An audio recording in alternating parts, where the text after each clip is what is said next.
Justement,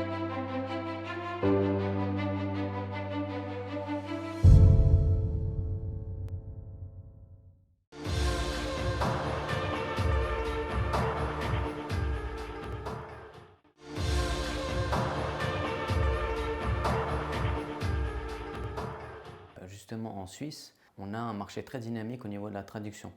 C'est-à-dire que avec 4 langues nationales et on rajoute l'anglais pour des villes comme Genève ou Zurich, ça nous fait 5 langues, c'est le marché le plus dynamique en Europe. Quel type de document on va traduire, ou ça va dépendre dans un premier temps de l'industrie. Pour en citer 3 en Suisse principaux, par exemple, vous allez retrouver l'horlogerie, vous allez retrouver l'agroalimentaire ou encore la finance. Et donc, bien évidemment, en fonction de ces industries, ils vont consommer des types de documents différents. Sur la partie finance, droit, justement, on va retrouver des contrats. Sur la partie agroalimentaire, on peut retrouver des fiches techniques de produits ou des articles, des newsletters, etc.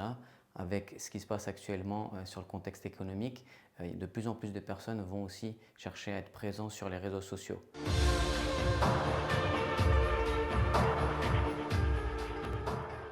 Beaucoup pensent que la traduction peut être faite par n'importe qui. Et du coup, bien évidemment, nous, on a des entreprises avec lesquelles on travaille qui vont faire beaucoup de choses en interne. C'est pour ça qu'à ce moment-là, on va se positionner que sur de la révision de documents. Mais la personnalisation, c'est très important. On vient de faire une campagne publicitaire pour une entreprise qui est en Allemagne et en Suisse alémanique. Et quand vous allez justement vous adresser à une ville comme Berlin, vous allez utiliser certains termes qui vont être totalement différents des termes que vous allez utiliser par exemple sur le marché zurichois. La plupart de nos traducteurs sont ici et ils peuvent justement faire la différence sur une traduction automatique simple.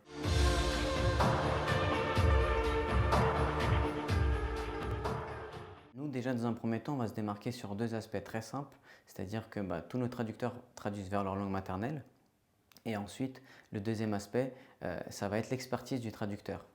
Aujourd'hui, en fait, nos traducteurs, par exemple juridiques, vont traduire uniquement des contrats. On a des traducteurs spécialisés en communication et d'autres, par exemple, on va aussi retrouver dans nos équipes des rédacteurs. Par rapport justement à la traduction automatique, effectivement, elle a fait des progrès énormes. Aujourd'hui, pour une compréhension simple, je vais utiliser ces logiciels qui existent.